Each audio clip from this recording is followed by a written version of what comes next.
Olá, gente querida, muito boa tarde. Hoje, terça-feira, continuamos a nossa jornada pelos Salmos, meditando nesse dia no Salmo 132. Esse salmo reflete um momento da caminhada do povo de Deus, onde eles sentiram a necessidade de se fixar, ou fixar a casa de Deus num templo, como sendo a morada do Senhor. Depois de desejarem um rei, como outros povos tinham o seu rei, agora eles queriam um templo. Deus não queria que seu povo se colocasse debaixo de um reinado, o reinado de um único homem. Mas de tanto insistirem, ele lhes concedeu um rei. Agora Davi, no auge da sua grandeza, da grandeza do seu reinado, deseja construir uma grande casa para Deus. A motivação parecia boa. Afinal, se ele tinha um grande palácio, Deus merecia algo melhor. Outros povos também tinham os seus templos. Então Deus devia ser honrado com algo maior. E assim, ao invés daquele tabernáculo móvel, foi construído um grande templo, talvez o maior da antiguidade. E aqui nós estamos falando de algo como 1000 anos antes de Cristo, 3000 anos dos nossos dias. Deus o pediu? Não. Deus precisava deste templo? Não. Claro que não. Porém, no intuito de mostrar aos povos a grandeza do seu Deus, ou a sua própria grandeza, Davi fez um juramento doido. Este foi o seu voto que está registrado nesse salmo de hoje, a partir do verso 2 e seguintes. Diz ele: eu não vou para casa, nem vou me deitar. Não vou dormir, nem tirar um cochilo, até que eu encontre uma casa para o Eterno, uma casa para o poderoso de Jacó. Vejam, é claro que ele não podia cumprir com esse juramento, pelo menos não ao pé da letra. Mas, através dele, ele mostra um profundo desejo de concretizar esta obra.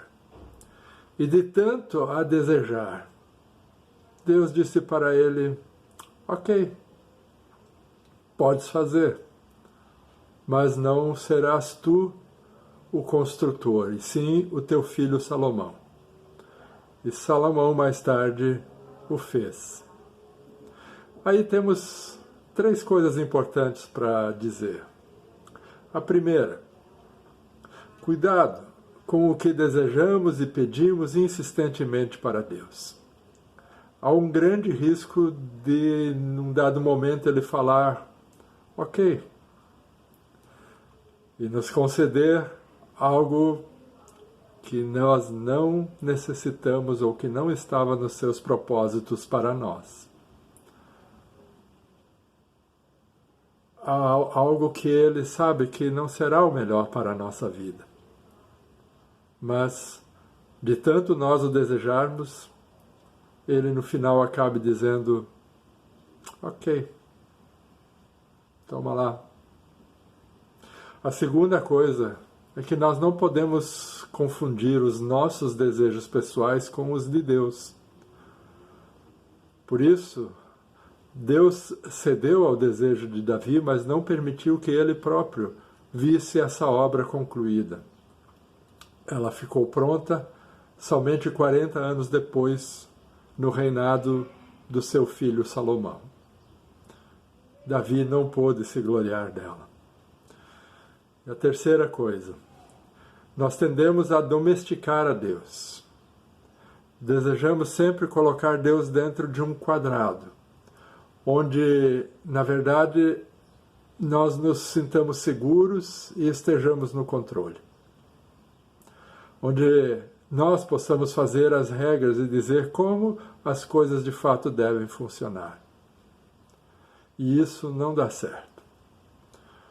Cuidado com essas três coisas.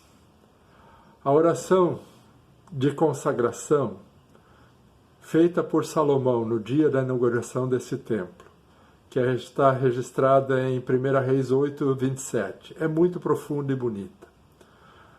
Diz ele: mas será possível que Deus habite na terra? Os céus, e mesmo os mais altos céus, não podem contê-lo, muito menos esse templo que eu construí. Assim, atende à oração do teu servo e ao seu pedido de misericórdia ao Senhor meu Deus. Ouve o clamor e a oração que o teu servo faz hoje na tua presença.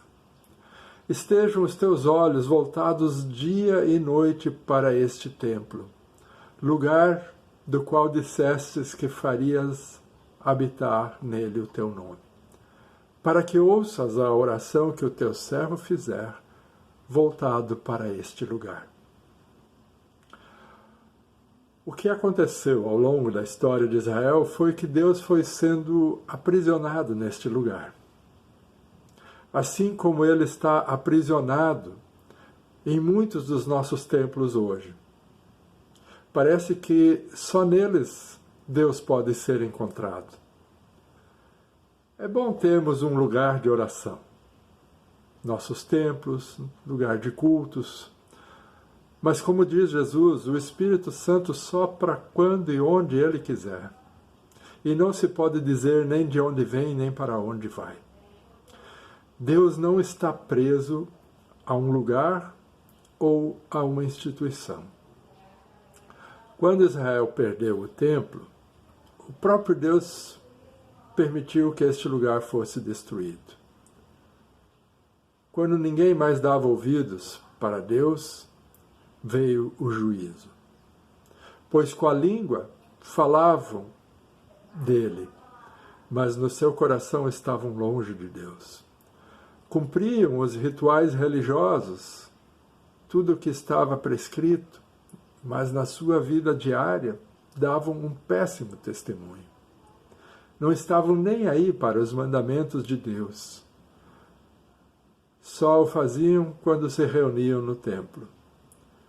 Foi quando o templo foi riscado do mapa pela primeira vez, através dos babilônios. Depois Herodes o reconstruiu, e aconteceu a mesma coisa. Foi quando ele foi riscado do mapa uma segunda vez, e nunca mais existiu. Depois, quando Deus nos visitou em Jesus, Ele nos ensinou que nós somos o templo do Espírito. Que a igreja, na verdade, são as pessoas, e não os lugares, templos ou casas de oração. Enfim, mais uma vez precisamos reaprender isso. Desta vez, foi por meio da pandemia que nós ficamos longe dos nossos templos, dos nossos lugares de culto e oração, dos nossos amados lugares de celebração. Porém, lembremos que o templo do Senhor somos nós, e este continua presente. A igreja continua viva e atuante. Precisamos de um lugar de encontros, um lugar de adoração. Nós temos saudades de celebrar os nossos cultos nesses lugares, mas a igreja não depende deles, e muito menos Deus depende deles. Agora, no dia 16 de agosto, o nosso templo da São Mateus completa 60 anos de construção. Seria bem legal se a gente até lá pudesse fazer um grande reencontro, uma grande celebração. Mas, pelo visto, vai ser bem difícil. Contudo, com ou sem este reencontro, o importante é mantermos vivo e ativo o templo do Senhor em nossas vidas. Que nele Deus possa encontrar uma morada adornada, bonita, que deseje sempre lhe dar o espaço que lhe é devido, que lhe traz honra e glória.